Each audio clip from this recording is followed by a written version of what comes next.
আশা করি সবাই ভালো আছেন। লেবু গাছের কলম কীভাবে করতে হয় দেখুন। এভাবে একটা ঢাল নির্বাচন করবেন। ঢাল নির্বাচন করে দুই পাশে কেটে এভাবে বাকল তুলে নেবেন। বাকল তুলে নেওয়ার পরে আপনারা এক মুঠো মাটি রেডি করে এভাবে মাটি দিয়ে পলিথিন দিয়ে বেঁধে দিবেন, তাতে হয়ে যাবে। 1 মাসের ভিতরে শিকড় চলে আসবে ইনশাল্লাহ। আমি সিলেটের জারা লেবু কলম করেছি, যা 3 কেজি পর্যন্ত হয়ে থাকে অধিক যত্ন পেলে।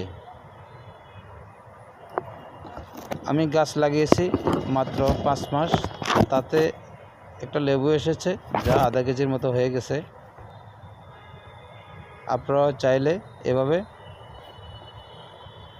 ভালো জাতের লেবু গাছগুলো সংগ্রহ করতে পারেন, অথবা নিজের থাকলে কলম করে নিতে পারেন। ঠিক এভাবে ভালো থাকবেন। আসসালামু আলাইকুম।